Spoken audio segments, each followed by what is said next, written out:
Please join me in welcoming Oliver Pooley, who comes to us from Oxford University and visits Geneva for a few days.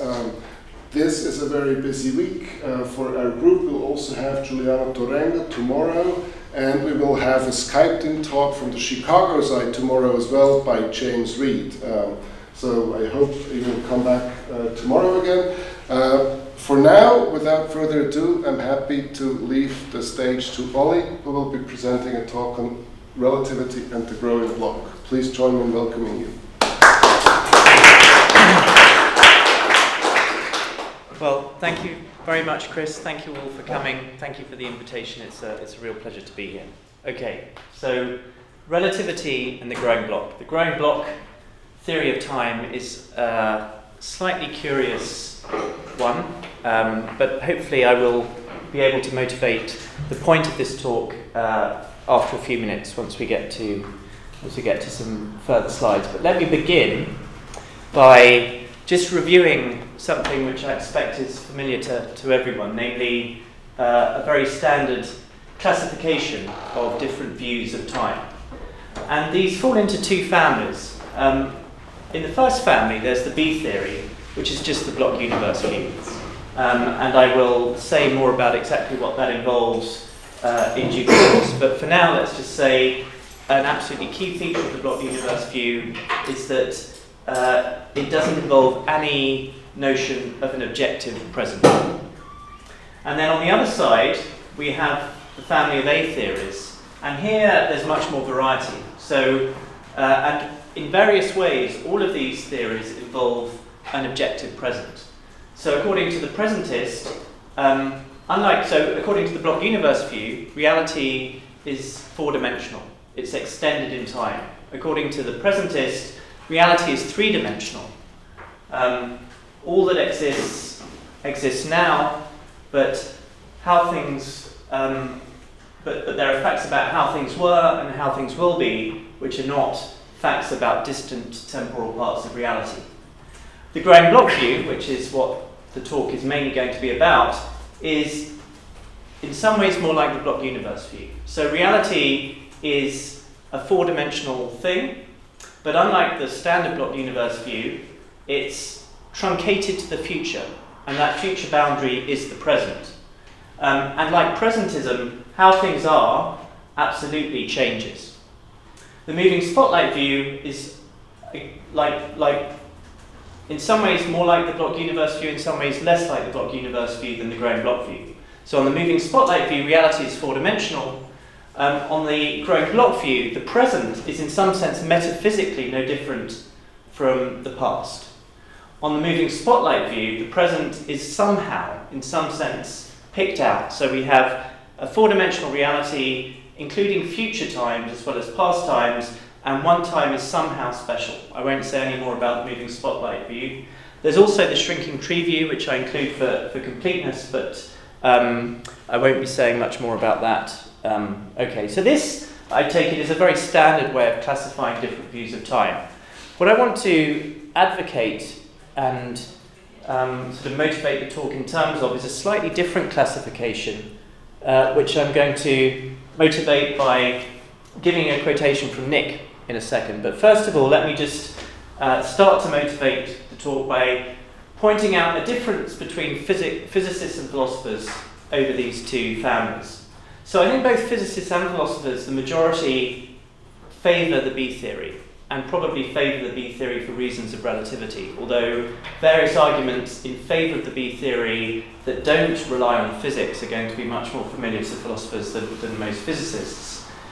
But those philosophers who do not go down that route and adopt the block universe view tend to favour presentism from amongst the A theories. There's been renewed interest in some of the later items on the list, but generally speaking, the vast majority of A theorists are presentists. So it's interesting, therefore, to note that that the few physicists who dissent from the block universe picture don't advocate presentism. They advocate, in fact, these collection of physicists in particular, George Ellis and Raphael Sorkin and Dowker, and these are the views I'm going to be saying something about, advocate something which looks very much like the growing block view. We'll see that the position Ellis advocates and the position that Sorkin and Dowker advocate are crucially different. So anyway, that's the reason we're looking at this at all, that the fact that the physicists who are rejecting the B-theory are picking out this rather strange view from a philosopher's perspective. So the task will be to see exactly what that view might involve. Okay. So the promised alternative classification. So here's a quote from a recent paper by Nick Huggett, commenting on views which invoke an absolute present in order to try and give a thick account of the passage of time. And having reviewed this move, he says it's of no use. And it's easy to locate the problem. Simply ask which moments of the various times are present. And there are three possibilities, none of which he claims is satisfactory for the proponent of the A-series. So, one, no time is the absolute present.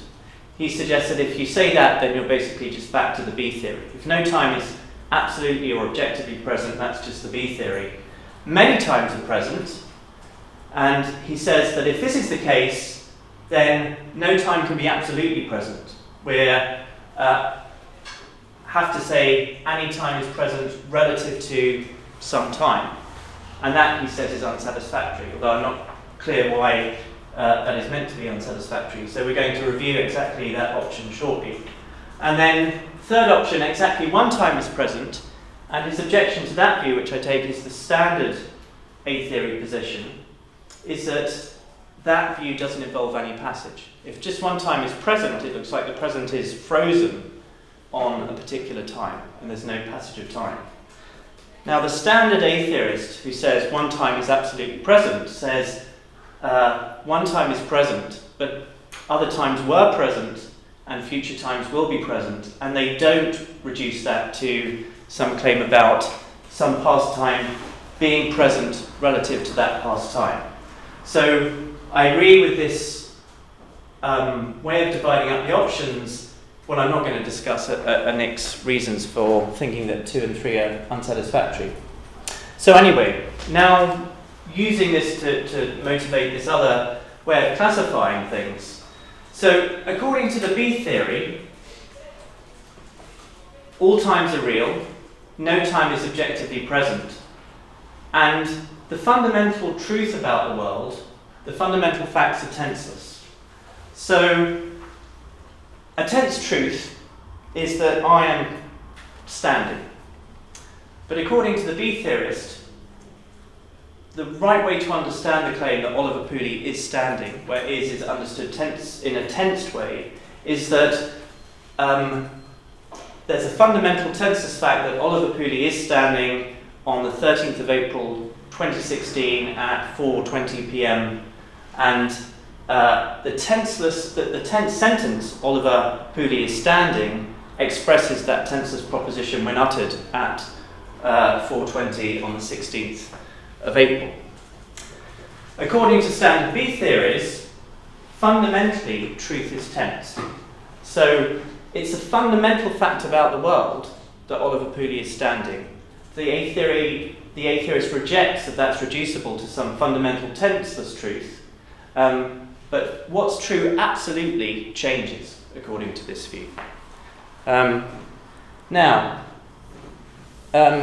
Both of these views, so I take it this is the standard A-theory way of thinking about things, and we will see why that's equally true of the block universe, the growing block view shortly.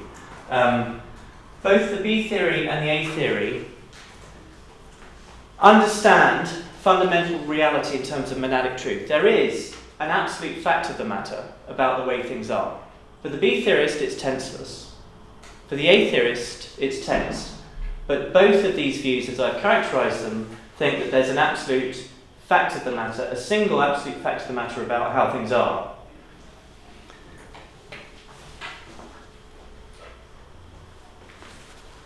Something that's come to prominence recently for a variety of reasons is that you can get distinctive views about the metaphysics of time by rejecting that idea, rejecting the idea that there's a fundamental single absolute fact about the way things are.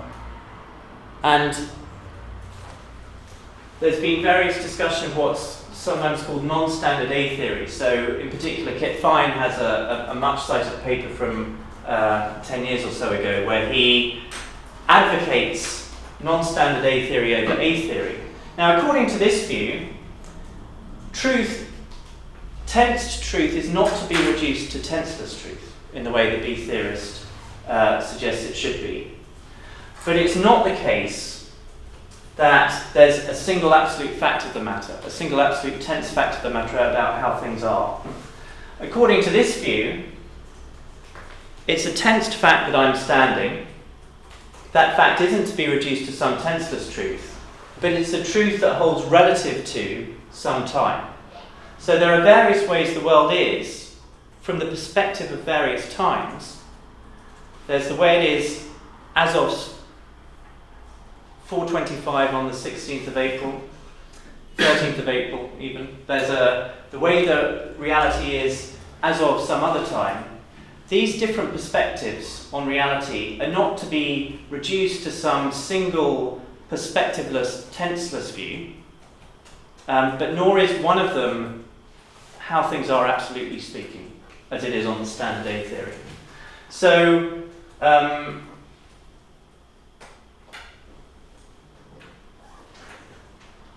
So on this way of thinking about things, you have relative truth, and the standard way of developing the theory takes the rock bottom truth, which is always relative to some perspective, as being tense truth.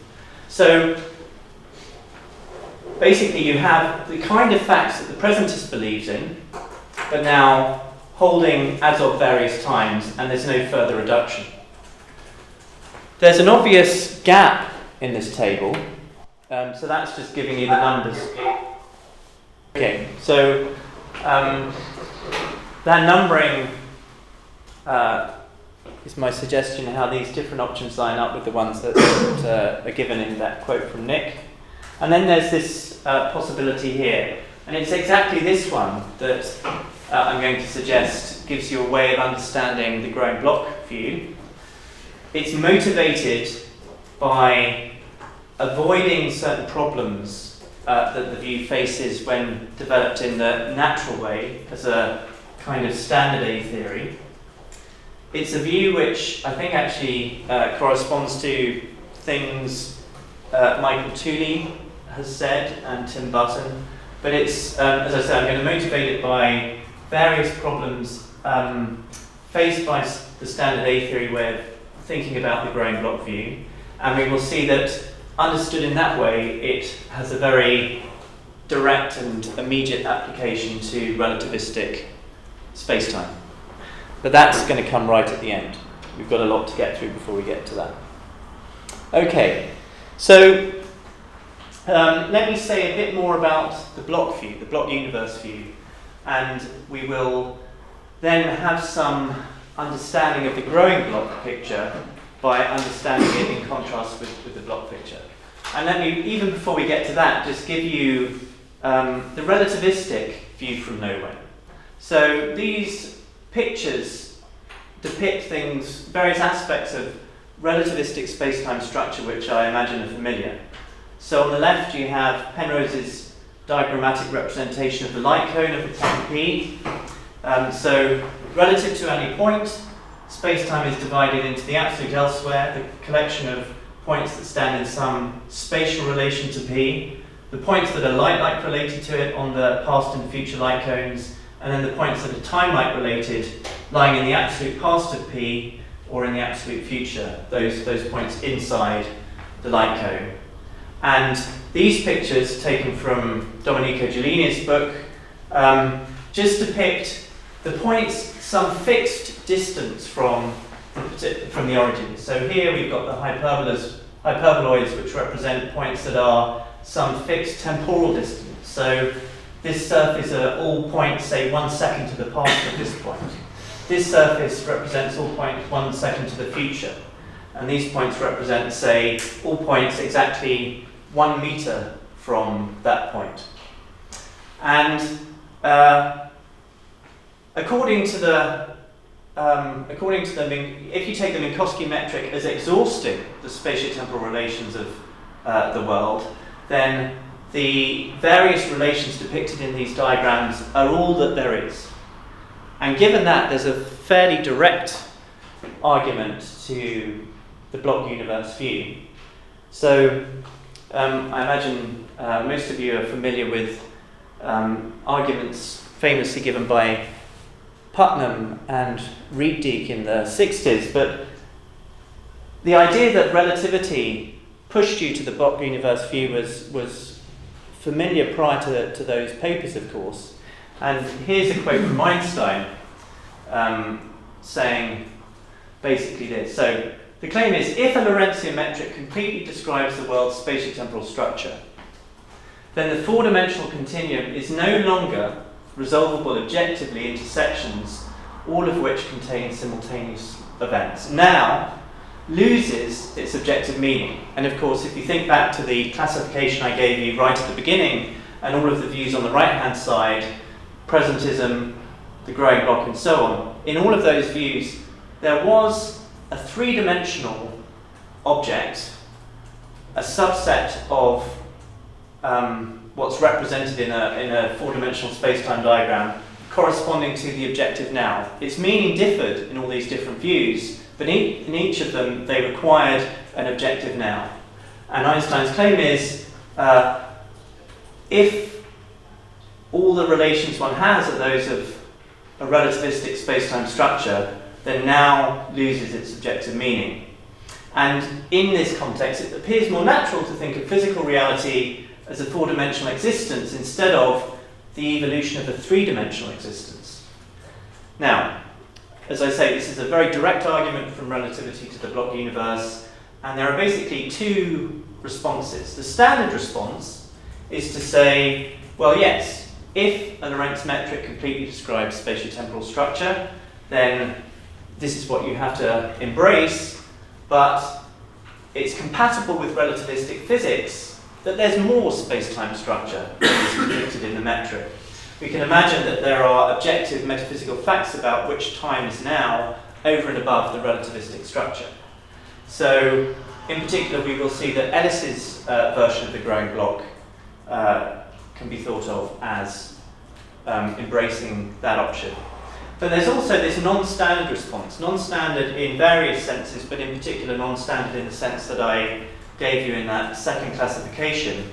And that says, and I can't really read my own slide here, and nor can you, of course, it says that objective becoming is compatible with a Lorentzian metric or an appropriate analogue. And I mentioned that to forestall objections that say, if you're thinking of causal set theory, then you don't have a Lorentzian metric. But it's objective becoming is completely compatible with a Lorentzian metric completely capturing spatiotemporal structure. So somehow we're going to agree those diagrams we had on the previous page do represent all the structure that there is, spatiotemporal structure there is in the world, but there's a way of understanding what they mean that's compatible with a non-B-theory view of time. Okay. I need to click back on here, don't I? Right. Okay. So, very quickly, the block universe view. This, I imagine, is very familiar. One key way of understanding what it's committed to is just to note that its key commitments involve saying that time is in certain respects just like space. So we standardly think that various places are all metaphysically and ontologically on a par. Other places, like Chicago, are no less real than the here, Geneva. There's nothing special, metaphysically speaking at least, about Geneva. And this is now repeating what I said about the tenseless reduction of tense sentences.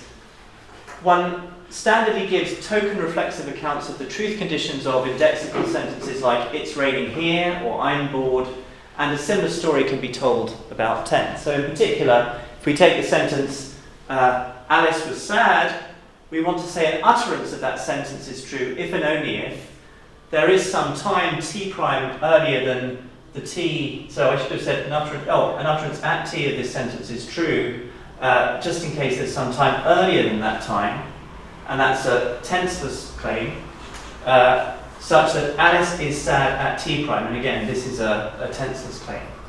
So, although we don't say that this tense sentence is synonymous with any tenseless claim, we say we can completely capture the meaning and what is communicated and said by the utterance of a tense sentence in tenseless terms. So this is completely standard. But of course, expressed in this way, this is to describe the non-relativistic block universe. So I talk about times and spaces, which are not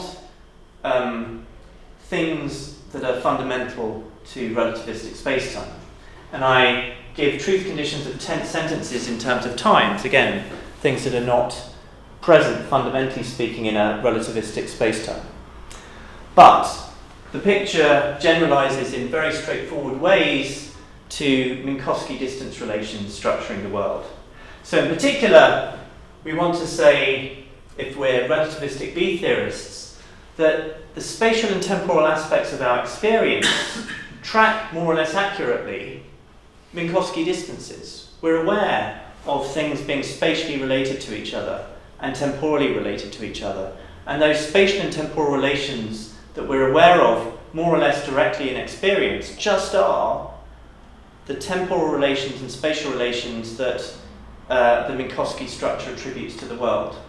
So when I remember some event and think it's about an hour ago, it's an hour ago in my rest frame, but it's also an hour ago absolutely speaking. If we imagine the two events and just imagine the absolute temporal relation between them, it's going to be an hour. So in particular, if we think of the sentence, I had lunch 4 hours ago, then that's going to be true just in case the event uttered right here and right now is going to be true just in case the event is 4 hours away in terms of the Minkowski distances of relativistic spacetime. Okay, so that's the standard block universe view with a relativistic gloss. What about the growing block view? Now, I think there's a very natural way of understanding this, and some key features of it are nicely given in these quotes from Broad, who of course was the original advocate of the view for a while. Let me move on.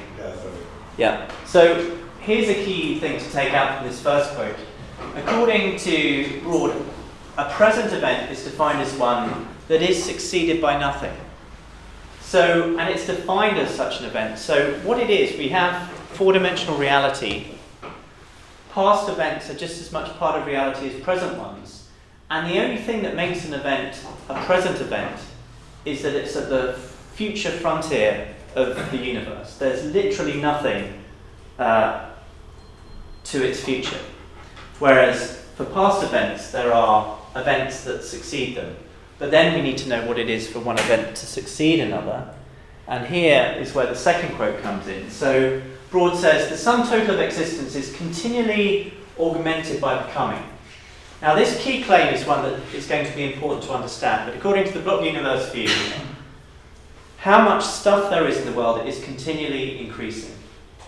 There's no such thing as ceasing to exist. What has become exists henceforth forever. So things come into existence and then they hang around, according to Broad. When we say that something has ceased to exist, we only mean that it has ceased to be present. When we say something has ceased to exist, we only mean that it has ceased to be present. So all, so when an event becomes past, according to Broad, all that we mean is that it's no longer succeeded by nothing, which just means that more things have come into existence. And this only means the sum total of existence has increased since any part of the history of that thing became. So, here's just a summary of distinctive things to take away from these quotes. The future does not exist, the past does. And the past is intrinsically just like the present. So things come into existence and then they undergo no change other than that they become related to more stuff that comes into existence. So this is a way in which the growing block view is very like the block view, right? The past events and the present events are intrinsically exactly the same. And the block grows. Somehow we need to make sense of this claim that the sum total of existence is forever increasing. Now, this suggests a supertime metaphor, which I will come back to, but I like the way Brad Scow discusses this. We understand supertime as merely metaphorical, and the metaphor it stands for is the suggestion is it should be understood in primitive tense terms, which I will explain. And then finally, precedence, and this will be important for what comes later, is given a reductive analysis. So we have in the block two events, and one is earlier than the other. Now that's not a primitive thing for Broad. What that means is a moment t is later than a moment t prime. That is reduced to the fact that the sum total of existence at t includes the sum total of existence at t prime together with something more. So there are obvious problems with this picture, some of which I'm sure you're either familiar with or have occurred to you, but before I review them and motivate these different ways of thinking about the block universe that can be applied to a relativistic setting as responses to these problems, let me consider ways in which this picture is compatible with physics, and in particular relativistic physics. And this involves looking at some things that John Ehrman discusses in a very nice paper from 2008. So let's start by considering the Newtonian case. So this curly n is standing for a space-time model of a Newtonian theory. So it's just the familiar four-dimensional representation of a reality that obeys Newtonian physics, some Newtonian theory, and it's structured with the standard Newtonian space-time structure of simultaneity surfaces, inertial structure, and so on. And in particular, its temporal structure can be captured by a time function, which is just a map from this four-dimensional space-time model to the reals, such that two events get the same time according to this function, just in case they're absolutely simultaneous, and two events that get different times if the number assigned to event E is less than the number assigned to E prime, then E is earlier than E prime according to the temporal structure of the Newtonian block. So that's the standard block universe model together with a time function. But in terms of this time function, we can consider a whole family of future truncated models. And we get these very simply, and here's a direct quote from John Ehrman, by taking our block universe model and just throwing away everything to the future of some arbitrarily chosen time. And for every such time, we do that.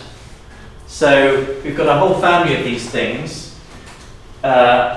indexed by, so delta here is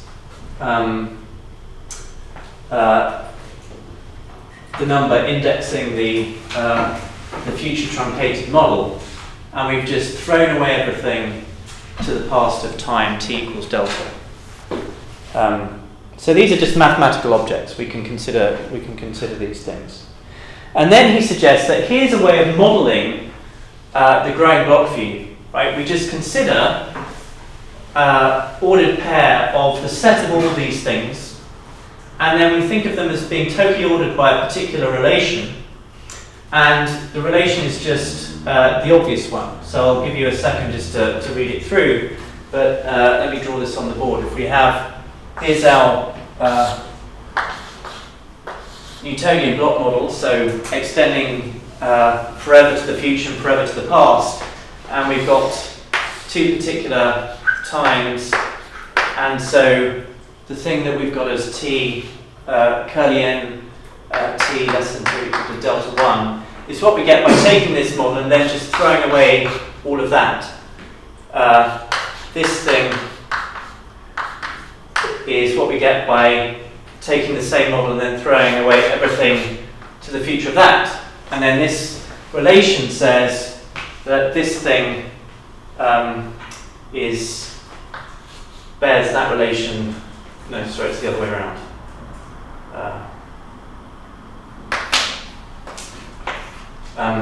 This one bears that relation to this one, and the suggestion is that you should think of this relation as symbolizing that this space-time model contains more existence than this one. So these models represent stages of the growth of the growing block. So I take it that this is all, very intuitive, and all that we're doing is showing that the individual elements of this collection are things that satisfy the equations of some Newtonian physics. Okay, so how does this extend to relativity? Well, before just reviewing what John Ehrman says, I should quickly introduce some terminology and tell you about the hierarchy of causality conditions. So, first of all, we need the idea of a space-time with a time orientation. And this just means that we've got a relativistic space-time, and so everywhere we've got the light cone, and if we can continuously pick out one of the two lobes of the light cone at every point as the future light cone, then the space-time is temporally orientable, and making some particular choice is what it means to say that the space-time has a time orientation. So we can talk about future-directed vector fields, namely vector fields that are always time-like and pointing in the future direction at every point. So we need a time orientation to make sense of future direction. And then with that we also can talk about chronological precedence and causal precedence, and also the chronological and causal past of a particular point. So let's call this point P, and in particular let's consider the causal past of P, so this J minus P. And this is just the set of points Q, such that Q is in the causal past of P, and this just means that there's some time-like curve, some future-directed time-like curve that connects Q to P. So that's what the definition of these I minus and J minus. So for J it's null. For J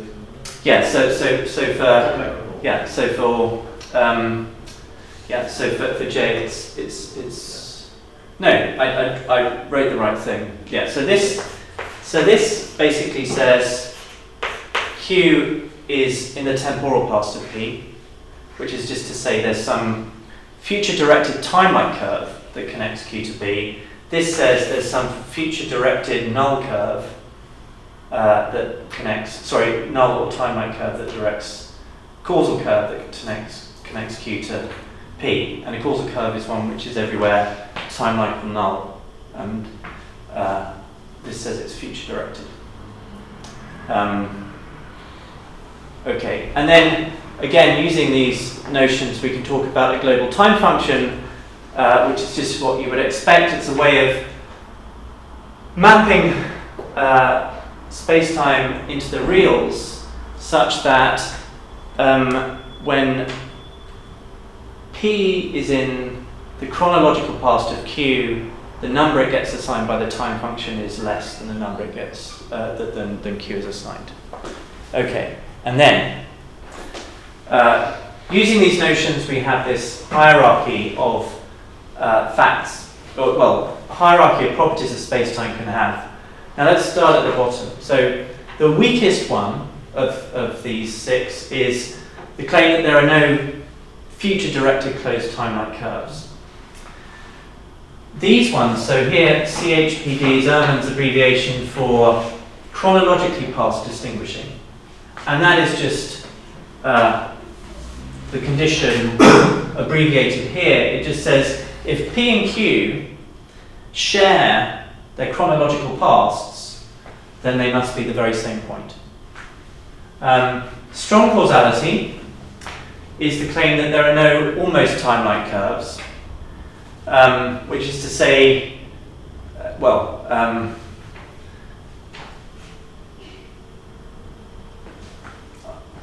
very happy to explain what it is, but I'm not going to. It will take too long. Stable causality is the claim that there exists a way of redefining the metric, or given the metric, defining it in such a way where the new metric involves a finite widening of the light cones, and according to this new metric, there are no closed time-like curves. That's a strictly stronger condition than this one. And then global hyperbolicity is stronger still, and although I've given you this particular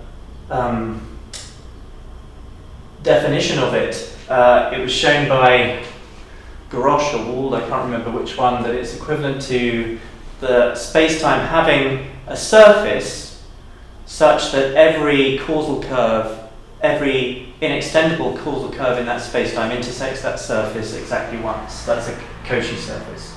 So that's the strongest condition. And the ones we're interested in are these two.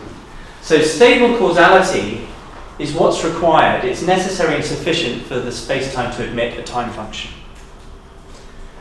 Causal path distinguishing is what Ehrman claims is sufficient for a certain construction to make sense.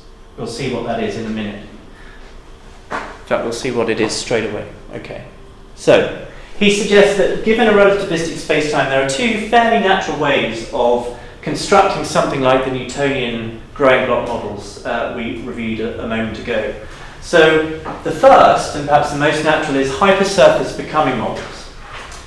Given a relativistic block spacetime model that admits a time function, so it's got to at least satisfy stable causality. So that means you're ruling out as physically possible a whole bunch of solutions to Einstein's equations that don't satisfy that, but perhaps satisfy some of these weaker conditions. They're inadmissible according to this metaphysical view. Anyway, given a space-time that does admit a time function, you can do the obvious thing. You can do exactly what we did for the Newtonian space-time. We can consider the level surfaces of the time function, throw away, for each such surface, throw away the part of the model to the future of that surface, and then consider the collection. And that gives you a totally ordered collection of future truncated models, each of which satisfies relativistic equations. So the characterization of the fields and the space-time structure of each of these elements satisfies relativistic physics. The world line becoming models, where all we require for this to make sense is that they're causally path distinguishing, involve the following. So if we have our space-time and we can consider a particular inextendable future time-like curve, for each point on this curve we can consider the causal past of that curve, and then we throw away everything else. So we throw away all of that, and then we do that for each point, and again we have a totally ordered collection of things, and each of them satisfies relativistic physics. So this, you might think, corresponds to the perspective of things becoming associated with an observer who would have this as their world line. Taking this seriously as the absolute way things evolve seems to privilege this point in a way that's problematic. Anyway, this we will see corresponds to the Ellis view. Something connected to this corresponds to the causal set view, which I'll discuss at the end. Okay, right, so let me just make good on the claim that George Ellis, famous cosmologist, one of the world's leading relativists, advocates something that corresponds to hypersurface becoming, or has started to do so in the last decade or so. So here are various quotes from this sort of review paper of his with someone called Goswami, and let me just read them out. So he claims, according to the model that he's advocating, the future is uncertain and indeterminate until local determinations have taken place at the space-time event here and now.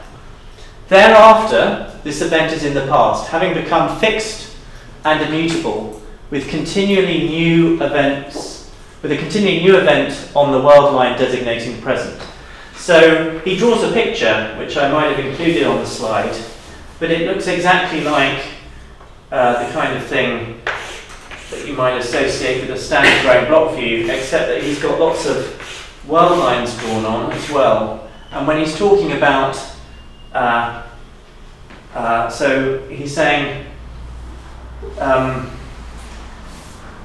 in the here and now, some event happens to make this determinate, and then it then remains in existence, fixed and determinate, and you've got some new event on that world line as that event part of the present. Time progresses, events take place, and history is shaped. This is represented through a growing space-time diagram in which the past is represented as a usual block universe, but now existing only from the start of space-time up to the ever-changing surface representing the present. And finally, the proposed view is thus that space-time is continually extending to the future as events develop along each world line in a way determined by the complex of causal interactions. The emerging block universe continues evolving along every world line until it reaches its final state, resulting in an unchanging final block universe at the end of time. So I take it that, you know, amongst these quotes, which you might think are, well, you know, you might think that you could suggest slightly different wording that would express the ideas more clearly, but I hope the idea is straightforward, that this is a version of the block universe view that that should now be familiar. Okay, so let me go back to the problem of making sense of the growth of the block. How are we to understand that? Here's what Ellis says about his model, which is, remember, just this pair of an infinite collection of things totally ordered by a particular relation on them. The proposed construal of the models does not make use of or presuppose an additional fifth dimension with respect to which the growth of the block is measured. And it renders meaningless the question of how fast the growing block is growing. So he thinks this is good, because he thinks if you're introducing supertime or you're having to face the problem how fast is the block growing, then you're in trouble. But the flip side of this virtue, of the present minimalist version of broad becoming models, is a lack of dynamism that advocates of a dynamical theory of time hanker after. So I'm not sure it's that simple. I'm not sure it's as simple as there not being some dynamical element to time that one would otherwise want. We're told that the block grows, and all elements given us is a sequence of things, and each element of the sequence represents a state of the block as it grows, but we haven't made sense of its growing. This still needs to be done. So here's the claim. To give content to the idea that the sum total of existence is forever increasing, one way of doing it is to appeal to primitive tense. So, if this is how you understand the growth of the block, a single element of Ehrman's model should be taken to represent how reality is. It represents the absolute sum total of existence. The other elements of the model represent how, in some primitive tensed sense of how things were. So we're back to the standard pictures, right, of the growing block. This one, say, represents how things are absolutely speaking. This represents how things were absolutely speaking. This represents how things will be absolutely speaking. And if this is how you think about it, then there's an obvious problem. So here I'm representing two stages of the growing block, and I'm drawing them with respect to some supertime dimension. But as I'll just say again, we can take this representation of how things are relative to supertime T2 as how things are absolutely speaking. And the representation of how things are relative to supertime T1 just represents how things were in some primitive sense of were. Now, so let's take this as representing how things are, and imagine that this is me right now, and consider two utterances. So this inhabitant of the present says, I was sitting. And the question is, how should we understand the truth conditions of that sentence? Well, one very natural thought is, well, we have the really existing past. We have some time, and at that time, I am sitting. I am, in an absolute sense, sitting. And so, how the block is right here is the truth maker of this utterance. Right? But that doesn't work for this utterance, which I might equally make. So utterance U2, I say T1 was present. Now intuitively that should be true, because this past time T1 once was present. But if I go back and say, let's think about how T1 is, absolutely speaking, it's not present. It's got a load of stuff to its future. Right? So if I take this part of the block as the truth maker for this utterance, then this utterance comes out as false. But it seems we want it to be true. So the natural thing to think is that, well, the was in this sentence should not be analysed B-theoretically. It's the was of our primitive tense. What we're saying is reality used to be like this, right? And when it was like this, T1 was its future boundary. So that makes utterance U2 true. But then if we can appeal to how things were in this primitive tense sense of were, to analyse the truth condition of this utterance, or to analyse this utterance and make it come out as true, then it seems we've got this, right? We've got the fact that when the block was like this, it had me at its future frontier sitting. And that looks like is a natural truth maker for this utterance. Okay? So it now looks, if I can appeal to effectively this part of the diagram as representing the truth maker of U1, as it seems I am able to, because I need this to be the truth maker of this utterance if I want this utterance to be true, then this part of the block is now redundant.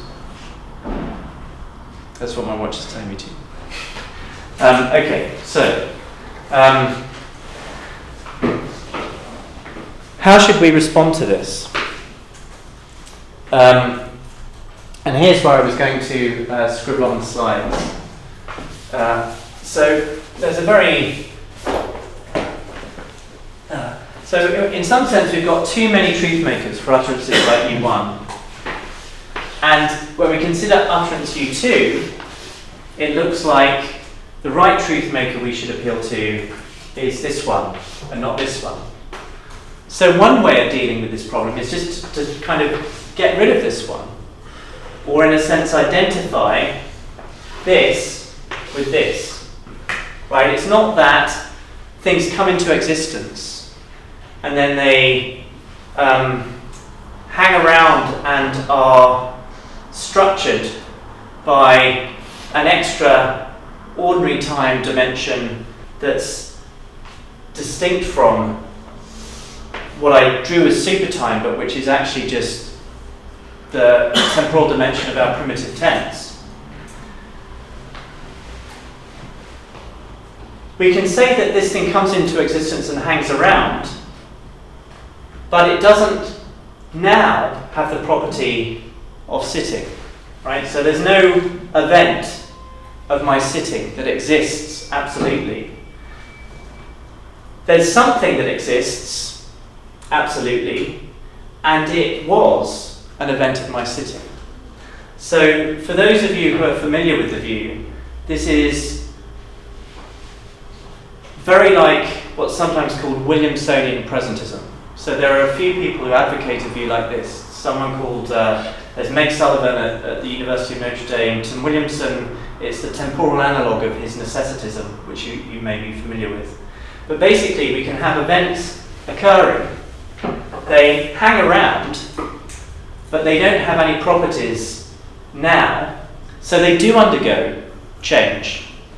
So this isn't like Broad's view in that sense, but it is like Broad's view in the sense that the temporal relations of the vertical dimension just are these dimensions. So they just are the temporal relations you get from the primitive tense. I'm running out of time, so I would like to explain that more, but maybe we can come back to that in the question session. But basically, the idea is that we're taking seriously Broad's idea that this dimension is not like the B-theorist block. The temporal relations are reduced to the fundamental notion of becoming, but unlike Broad, we don't have things hanging around exactly as they are. They have the properties. When this event happened, it was a sitting. It's still around. That event is still around, but it's no longer a sitting. It's an event that was a sitting. That's the claim. Okay. So this, I take it, is if you've gone down the rabbit hole of the growing block view, this is a fairly natural move to make.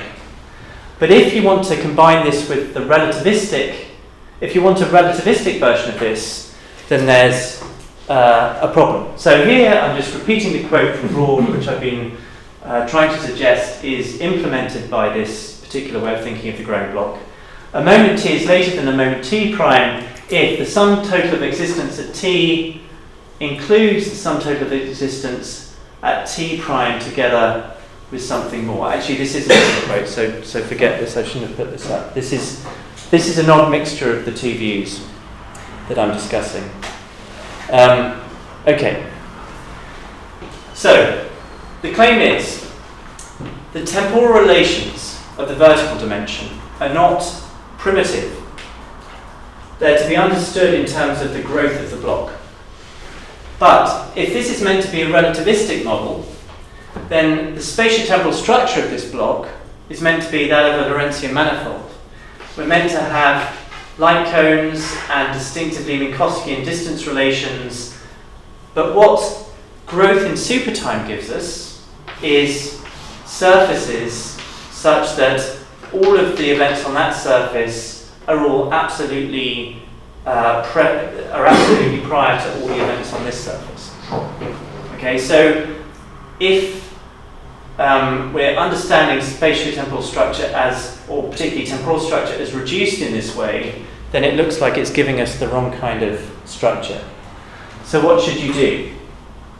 Well, here, these are just programmatic suggestions, and I'd be very interested to know what people think about these. None of them look very attractive. So one option is to say yes, right? The fundamental structure is the precedence relations you get from considering the growth of the block. And maybe I've also got some something like Newtonian absolute position. But then if I've got Newtonian structure, I've got supervenient relativistic structure. And maybe that's all the physics sees. So according to Pooley, what happens is each spacetime point is caused to come into existence by an already existing spacetime point. And the lines of causal, of this kind of causation are timeline chains. And so he says in terms of this causation, you've got an absolute frame. And so with this absolute frame together with absolute precedence, you can define a Minkowski metric. That's not what Pooley does, but that's something you could do. George Ellis similarly has a view which has a preferred set of time-like lines as in terms of so Ellis's problem is the following. So suppose I've got this is the present. You might want to know how future presents are going to be. And he says, consider the eigenlines of the Ricci tensor and go equal increments of proper time along those, and that's going to give you the future surfaces. There are problems with this particular proposal. In particular, for Friedman-Robertson-Walker cosmologies, this will give you the standard cosmological time if you start with a leaf of standard cosmological time. But for arbitrary inhomogeneous universes, the following can happen. We can start off with a surface that looks like a nice possible present. We can go equal increments of proper time along the Ricci eigenlines and end up with 2 points that are not that are not space-like related. They're time-like related. So we have 2 points that are meant to be points on the future frontier of the universe, but they're not space-like related. They're according to the geometry of space-time, they stand in some temporal relation. So I haven't quite understood his response to that. But anyway, there's a sense in which you've got some richer structure in terms of which you might try and define relativistic relations. One thing we could do is say, well, let's imagine that space-time points get caused to exist by already existing ones.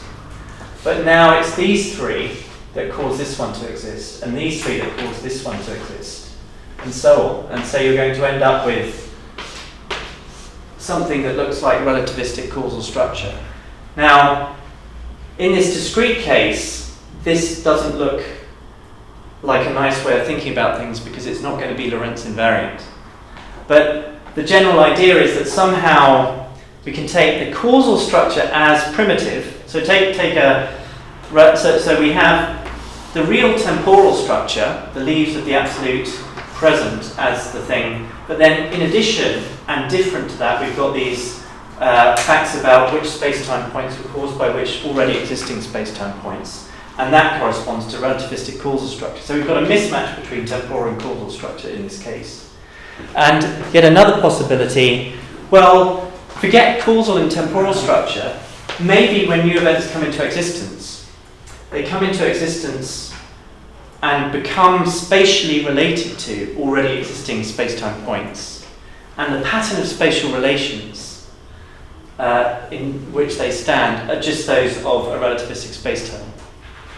Now, in the Minkowskian case, this will give you everything you want, because given all spatial relations, that gives you the geometry in Minkowski spacetime.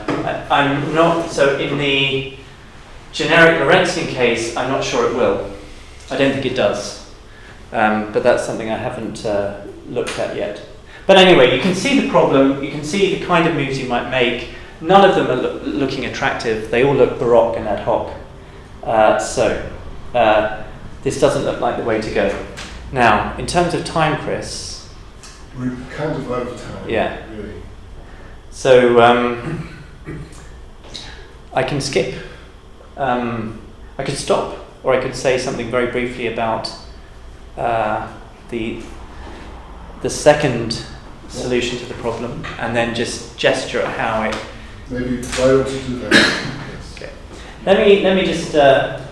So I've got various handouts. Various slides here which relate to causal set theory, but I know that several of you are experts, and this is not. I don't know whether I can.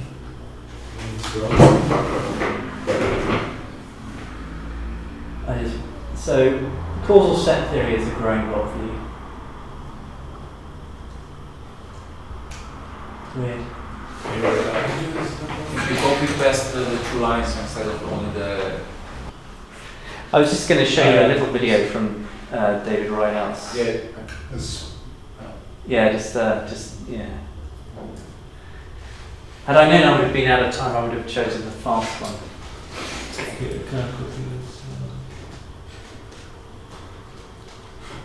It's Not copying it? No. well. Can you remember it?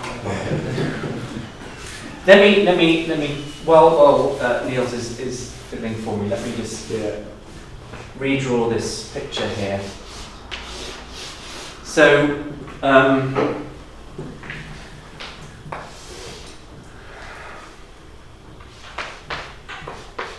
So the alternative solution to the problem one faces is to replace these supertimes with ordinary times. So this is a version of relativism in the sense I introduced right at the beginning of the talk. And now the idea is that this picture represents how reality is as of T1. T1 is the future boundary of this representation. And the idea is that truth as of T1 is tenseless. So I want to say fundamental truth. Of course, truth is always relative to some time, but once one's relativized to T1, the fundamental truth as of T1 is tenseless. And it depicts reality as ending at T1. And so if you ask about analysing past tense utterances as of T1, you give the standard B-theory explanation of them. So now when we consider the two utterances we had here, it turns out that we should say T1 was present is false on this view. I was sitting is true. And there's a nice way in which you can analyse future truth in terms of the laws of nature and the truth as of the time. So you just consider models that are possible models relative to your laws that have histories up to T1 like this, and then if the laws are indeterministic, you will have a branching time structure, but you've got the truth makers as being past parts of the block and the laws. So although you have this branching time structure, the truth makers for future tense truth are the laws and the concrete past. And I think Pooley's way of saying truth is fundamentally tenseless, but it's true as of a time is exactly this kind of picture. So this corresponds to the upper right question mark in the original view. Now, there's a very natural way of turning this relativistic. We just say we can now have the concrete reality as of any space-time point being its chronological past, and we can do exactly the same move to explain truths as of this point about the future and the elsewhere, and they may be indeterminate if our laws are indeterministic. So the suggestion is this kind of combination of relativism and tenseless truth is a way of making sense of the claims of Sorkin and Dowker. Here's a causal set theory as a version of the growing block. So you see space-time is coming into existence one atom at a time. Now, this particular depiction of it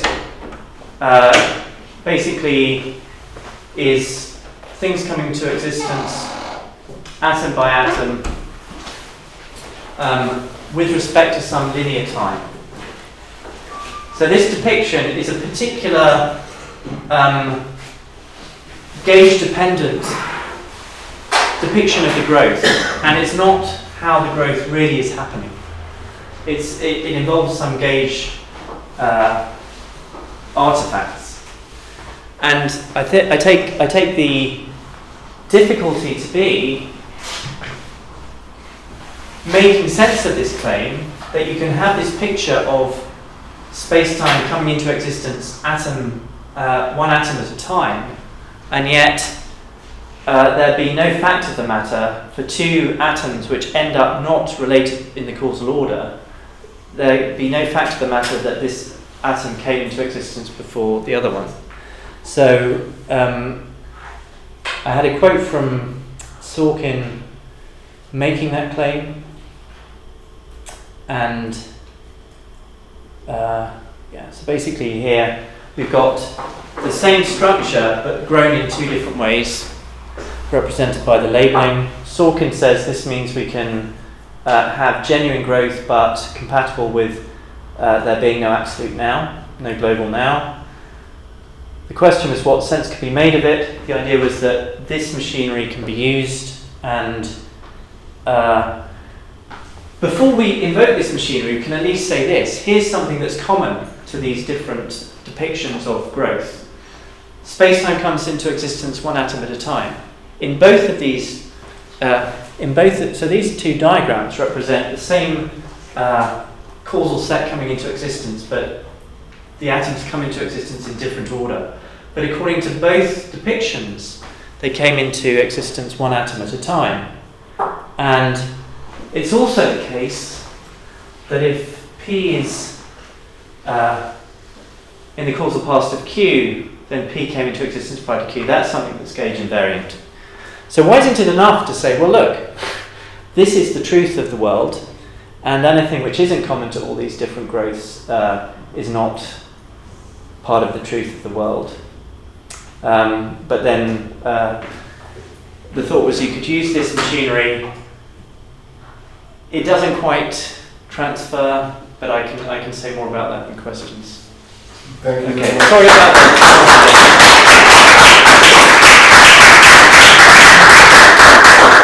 So Chicago was cut off 2/3 through the presentation, but they read the slides. Now they have questions, and if you can maybe try to get them in. If Skype doesn't work, you could try FaceTime. I'm not sure whether that's any better, but maybe we should try to start with Chicago then. Nick, do you have questions at your end? Yeah. Can you hear us okay? Yeah. Yeah. Shall I ask the question we came up with? Well, we have a couple of questions.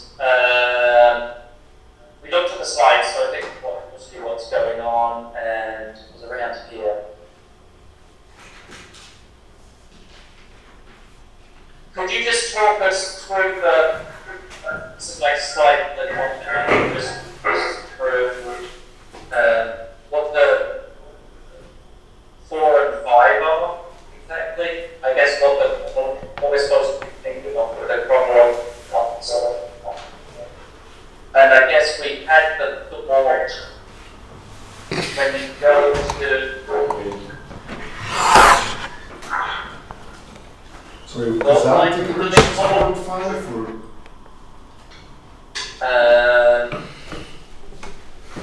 No, when you hypersurface becoming models, why don't they violate the chronological PD?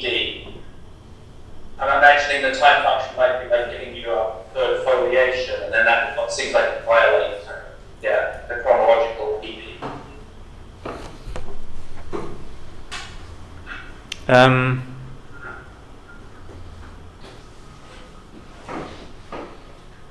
So it's on page 30. Yeah.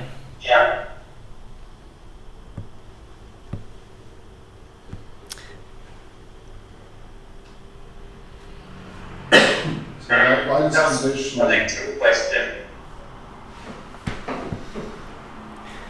So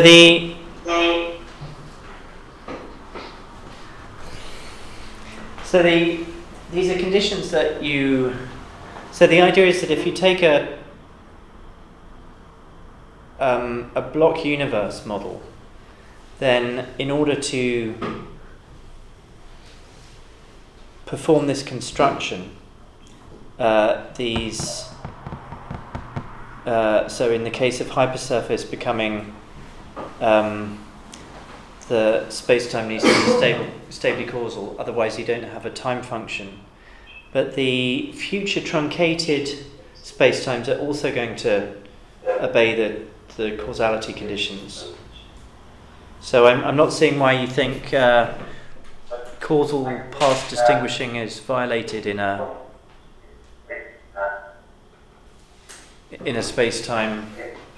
in any of Maybe the I don't understand what a type function is. So it's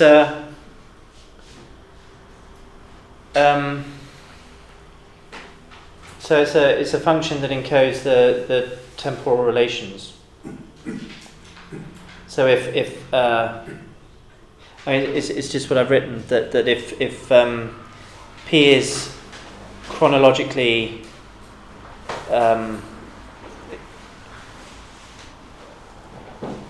before Q, then the time function gives it a smaller number than it gives to Q. I'm afraid we lost you about exactly when I finished asking the question. Let me try to call. Maybe it's your Wi-Fi that doesn't work. Yeah. Hello? Hi Nick. Maybe let's try this. Maybe this is better.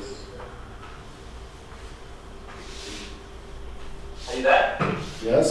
We're the same. Yeah, okay. Chris, do you want the mic or is it okay like this? No, do you see Ollie? Yep. So if we had a time function on the original space-time model, and we Just use the set. Use your hand or something. No, I see the video, it's just too dark. That's not our problem. We hear a lot of echoes. Okay, hold on. I can fix that.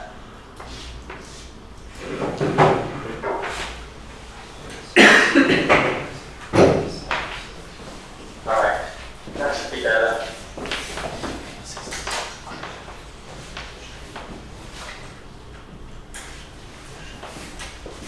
Is the sound better? Let's wait until Ollie starts to talk. well, so here's my, here's a particular element in my hypersurface becoming model, and you're thinking that somehow causal path distinguishing is violated, so that I have two distinct points which nonetheless have the same causal past. Yeah, two different points on the plane of simultaneity. Right.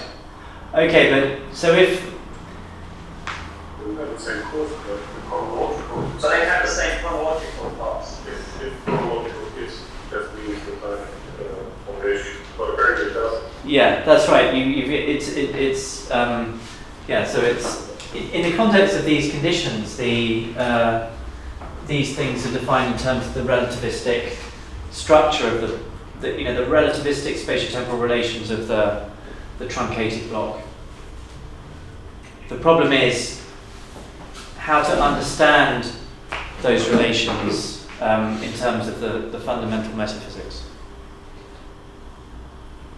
So yeah, if you define this in terms of a version of this that you get from Broad's definition of precedence, then it's violated.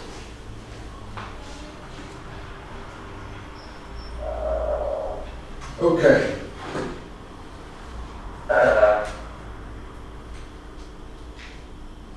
So just say that.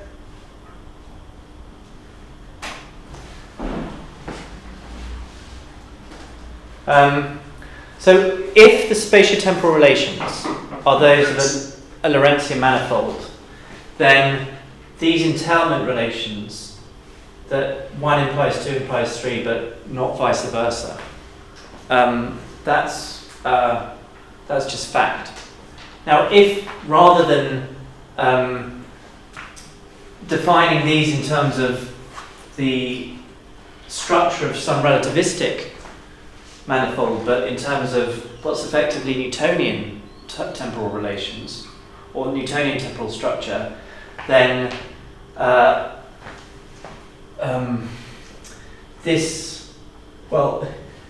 you could have a time function and yet this be violated. Yeah, that's what happens in Newtonian space-time structure. So maybe we're reading too much into the next slide where you say do what one did in the Newtonian case. that doesn't mean pick one of the time functions. It does. Yeah, it does. Okay, but But then you're- these elements don't hold anymore, right? So what do you think follows when one does that?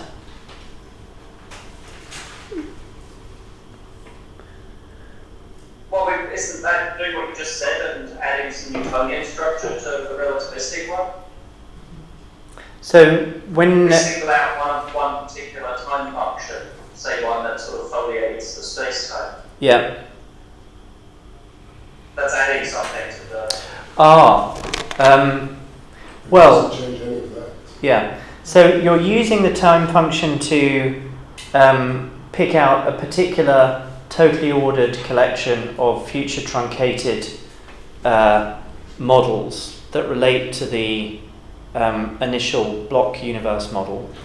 But you're not further saying use that time function to impose new temporal structure on each of those blocks. I wasn't thinking you do that. And Ehrman isn't suggesting that. In fact, the whole idea is to come up with a growing block model which is relativistic. So you want the space-time structure of each element in the block model to be the relativistic spatiotemporal relations that you get by leaving things exactly as they are, except that you throw away everything to the future of the level surface of that time function. The time function doesn't have any further role than telling you what to throw away for each. So the time function isn't defining the chronological path? No, that's right. But of course, the objection is... Yeah. But my objection is, according to Broad's way and other ways of elaborating the metaphysics, you have to understand the stages of the growth as defining temporal precedence. And so, in that context, I think your objection is right. But then I was, at that point, already thinking, okay, well, if that is your fundamental temporal relation, how can you get back the relativistic structure? Or how can you still have it? So that was the point of the slide. I don't know whether you were lost then, and even if you weren't, I was rushing. The one where it says,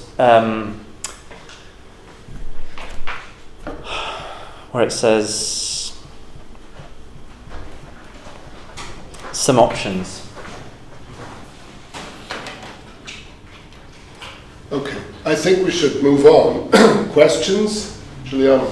Yeah, so I think I didn't get exactly why going the Pooley's way of taking truth as fundamentally tenseless but being truth at a time and help for switching from the Newtonian to the relativistic case. Yeah, I mean, as I understand it, the Pooley's idea is that truth is tenseless because it's truth about fundamental tenseless facts. So like being, Giuliano being sitting at T. But it's true at a time because there are certain facts that are still not around at a certain time. So once they get around, it always stays there. So that's why it's tenseless truth. But it's at a time. So it's not redundant to say it is at a time because the tensor truth that are around changes. Yeah. But the second at a time in the original Pooley's version is a Newtonian. I mean, it's not at a time with respect to a temporal frame or. So when you switch to the relativistic setting, don't you have all the problems that you just highlighted before still around? I mean, I think. Yeah. So something you said in characterizing Tudor's view may well be right, but it wasn't how I was thinking of this temporal relativization. So the idea was that just as so you said that it's the temporal relativization isn't redundant because the tenseless truths change in the sense that there are more and more Yeah, things, because if more facts are added, more tenseless facts are added Yeah. to the sum total of facts. because if time G1 is not so Yeah. past or present. So I think the truth about so I think this might come down to a question of priority. So is the rock bottom idea that truth is always relative to some temporal perspective, and you can say that the sum total of facts increase by saying that as you consider ever future temporal perspectives, the sum total of tenseless facts increases? Or is it the fact that primitively the sum total of tenseless facts increases what makes it right to relativize to a time? And I take it that the way you were putting Pooley's view was more like better expressed in the second of those ways. And I was thinking in the first way. And if you're thinking in the first way, then it seems very easy and a bit cheap to say, okay, well, let the perspective be a space-time point rather than a time. Okay, but just to follow up, isn't that very similar then to what Scow is doing, of having like this primitive tense but relativistic tense that are, so I think super space-time, not super time, and then taking Exactly. Yeah, but that it's tenseless rather than tensed. Okay, Yeah, so that's exactly right. Yeah. I see now.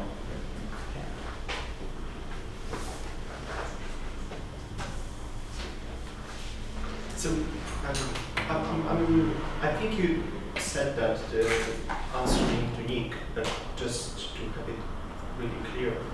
So, usually global time functions are not unique in a given space-time.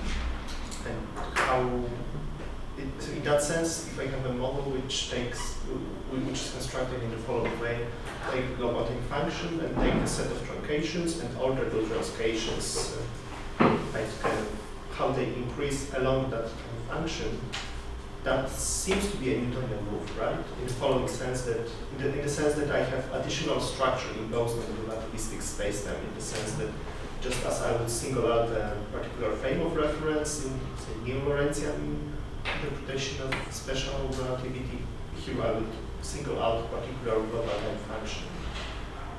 Right? Is that a fair characterization of the hypersurface relative becoming in a sense? So Yeah. in that sense, it's not faithful to the spirit of relativity, one could say, right? Because some additional structure is imposed on the model. Yeah. Okay. But I was assuming that there are additional facts of, something like absolute simultaneity, right? You can, there's the shadow in the block, in the, as of some stage, four-dimensional reality has this spatiotemporal extension, and you can consider these three-dimensional sections which were former frontiers. But you're also imagining that this four-dimensional reality is structured by relativistic spatiotemporal relations. And before you start thinking what exactly that means, that might seem, there's at least a sense in which this is straightforwardly relativistic. Reality is four-dimensional. It's structured, it has a spatiotemporal structure of Lorentzian space-time, except that it's got this future truncation, and the equation, the laws of physics are Lorentz invariant.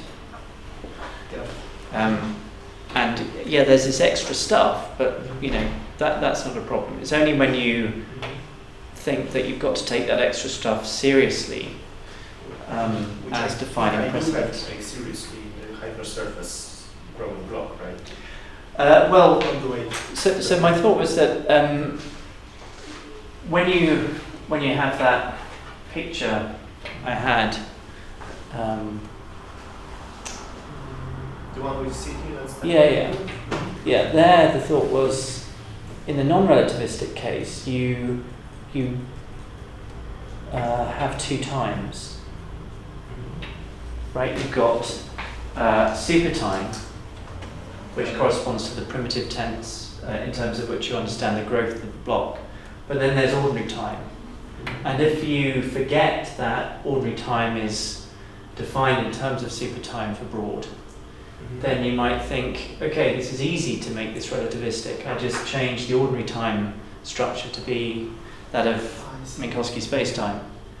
And then it was thinking about it in that kind of way that led to the problem. So I was saying this has too many truth makers, but another problem is, look, if this is intrinsically just like this, then with what right do we think we're now located at this part of reality rather than this? There are all these people, you know, just as the B-theorist thinks of people thinking, yeah, right now is present. And according to this picture, most of them are wrong. So I think we're right. So that's become known as the now objection. And one way of solving that is to go down this route, but then you've lost the relativistic structure. That was the... Thanks.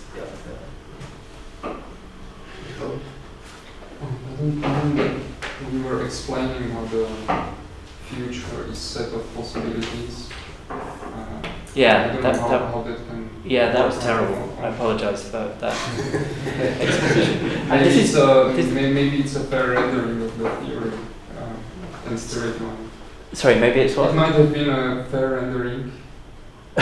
No, so I mean there's this way of dealing with future truth in the growing block view that Rachel Briggs and Graham Forbes advocate.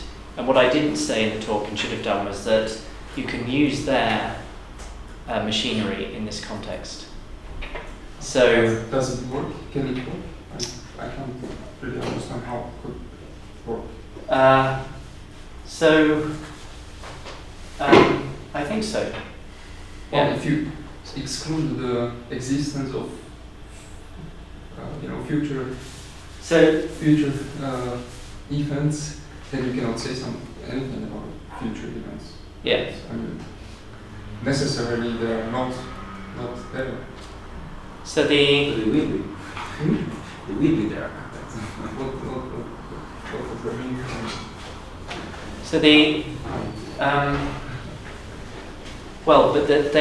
but you're giving an analysis of what will be, according to the Briggs and Forbes way of thinking about it. That's to be analysed. So reality is just this, right? And the laws say that there are lots of future truncated ways the world could be, including like this and like this. And you can consider, if you want to know what will be true in 10 minutes' time, you can consider a way the world could be according to the laws, such that your here and now is 10 minutes to the past of the frontier.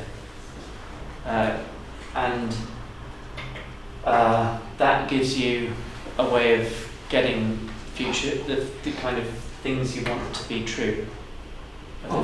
The things you want to be true of the future, to be true of the future. If you insist, if you stipulate this is how future tense truth is to be analysed, then you get, this will give you what you want.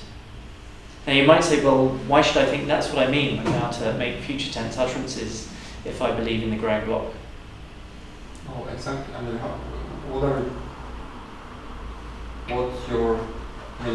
you could say possibly tomorrow something, but you cannot point to that because it does not exist. Exactly. There is nothing that makes it true now. Because there is nothing beyond that mind. Yeah, the truth makers are, the concrete reality, which is the past and present, and the laws. So when I say tomorrow, what I mean is the past, right? That's it. When I I say tomorrow 2 plus 2 equals 4, actually what I mean is like what happened until now. I mean the tomorrow prefix doesn't really mean tomorrow, it means... Well, we want to say that the block will grow. So, if you're a growing block theorist, you think that, there will be... So it's possible that it will grow or something like that. And in that sense, you can also say, and I will be, asleep in 5 hours' time. But that's not to be analysed by saying there is some time, 5 hours to the future. It's to say that the laws are such that when there will be more to reality, and when there is, so it will when we say tomorrow, what we mean is actually we are referring to our past experience instead of point to a possible tomorrow. I don't. So the concrete past and the laws are the truth makers of these future tense claims. I'm saying something about how reality will be. I don't think I'm referring to the past. I don't see why saying the former commits me to the latter. Because you said that now there is no tomorrow. Now there is no such thing as tomorrow. All the things, all the events, everything you can talk about, and everything that is either now or in the past. So it would mean that every time we say something about tomorrow, it is just a way of picking some events in the past, some events. All of them. So I'm trying, but that's just to say I'm saying something about reality. Reality currently is only. So I am talking about reality. It currently is only. It doesn't go beyond this. This is its boundary, but it will be bigger. Yes. And I'm saying something about it, the currently existing thing, and saying something about how it will be. Okay. So I am referring to the past and the present.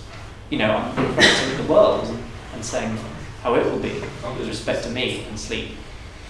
I have a question that comes out of what you said, but that's somewhat distinct from that word. If concrete reality consists of the past and the present and the laws of nature, does that mean that this metaphysics of time is not compatible with the Humean view of laws of nature, according to which the laws are not at the ground level of sort of fundamental existence, but somehow supervene on what is categorically, primitively there? Yeah. Or at least some versions of laws, future indeterministic laws or something like that, would have to be ruled out. Yeah.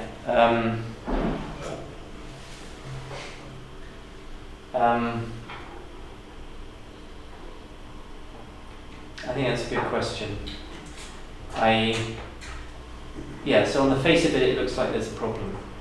I'm dimly aware, I think, that Briggs and Forbes say something about this. Okay.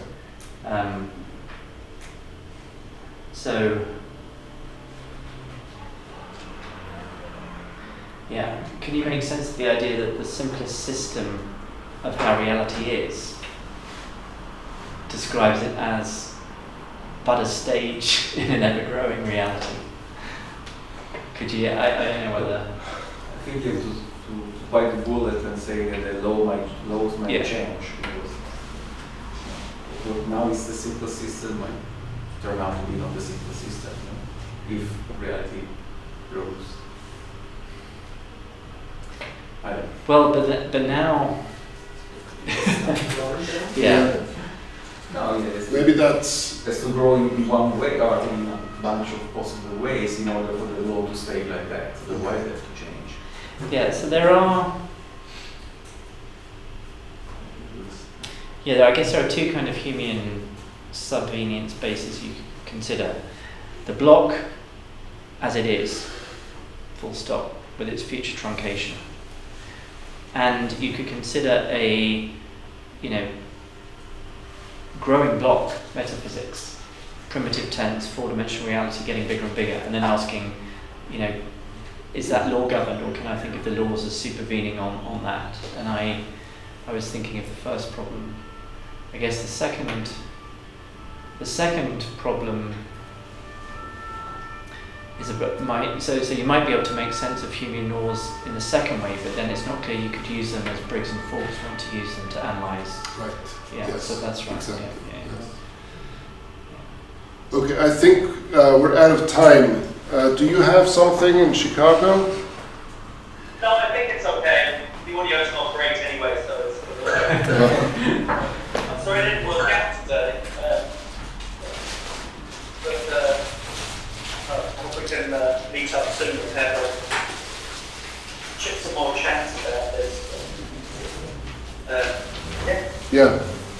Thanks very much for tuning in and the question. Okay. All right. See So, you. Thank you. Thank you very much, Ollie.